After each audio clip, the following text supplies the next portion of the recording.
TMS family, Khotso Rams, and on this week's edition of Mzansi Hustler, we meet Tebogo, a young and driven individual who is reclaiming the streets of Johannesburg using his bike. We're going to be finding out all about his initiative and movement called Banditz Bicycle. Tell me about how all of this got started. Well, obviously this started in 2020, just post-COVID.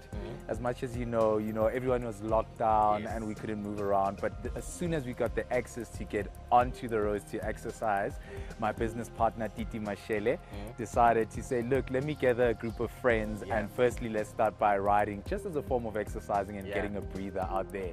2021 then we met, me and him, at Thesis store in Soweto.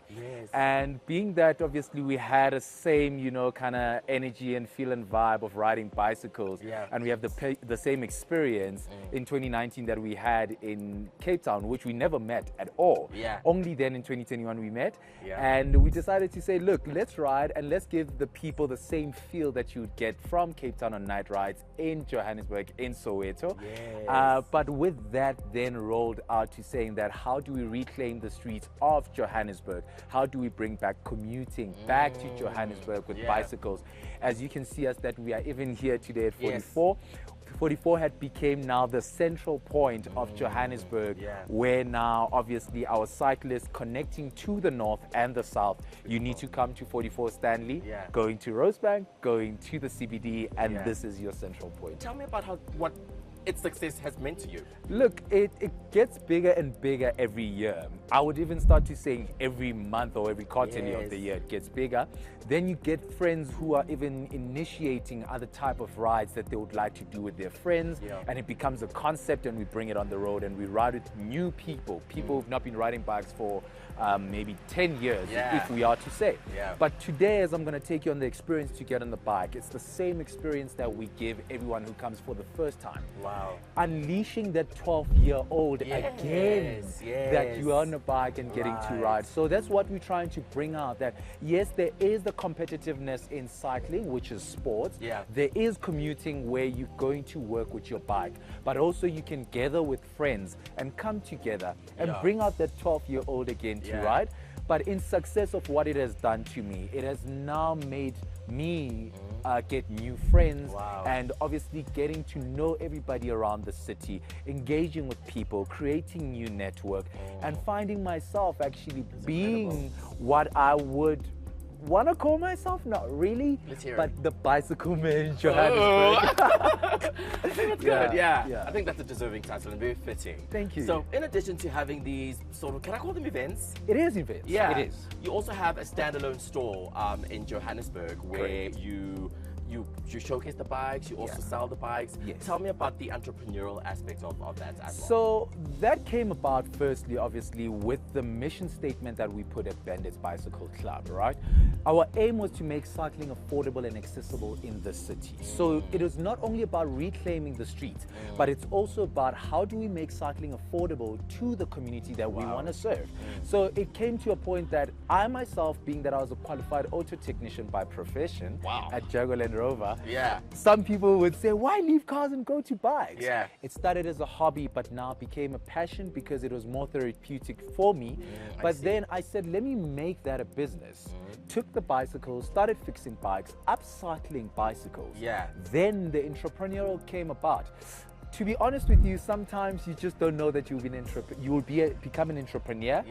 It comes as a passion, I guess, and as a part of a hobby, you convey a hobby into a passion and into a business. You find yourself in an entrepreneurial shoes, and that's how the business came about.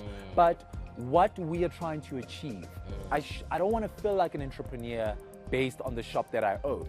The shop must be for the community, and the community must benefit from the shop. So more or less, it's about that kind of standard of living.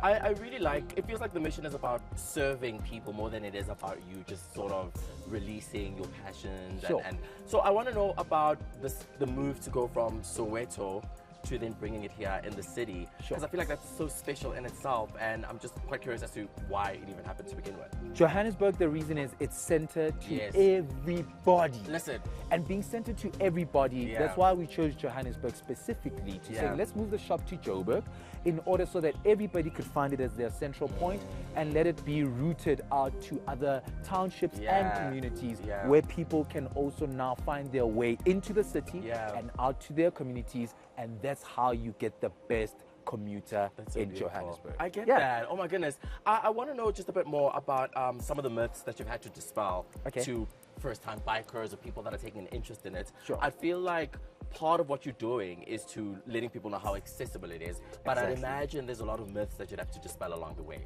So I'm quite curious as to what those are. There is quite a lot that you actually have to, what I would actually say is educate a lot of people about cycling. Mainly we need to firstly start by saying, disclaimer is cycling is a dangerous sport. Okay. It is a dangerous sport. Okay. But where we bring it now, we are saying that we can also make it social, one. Low down the speed and let it be a very commercial and commuter speed that you feel comfortable being on the bike. But when you come to our rides, obviously we do mention out the hand signals that we use. We do mention out obviously the ride safety tips that we'll give you to saying this is what's required, and mainly obviously giving you the right gear that you're supposed to wear. So as much as we say it is a dangerous sport and trying to make it much of ease, we still obviously emphasize the actual safety in it to make sure that people are safe on the roads, just to avoid facing danger. Okay. I'm ready to take a bike. I feel like you can show me around some of your favorite places. Definitely. And I'm ready for my first lesson. Okay. So let's do it. 10 to that. How? Cool. Let's ride.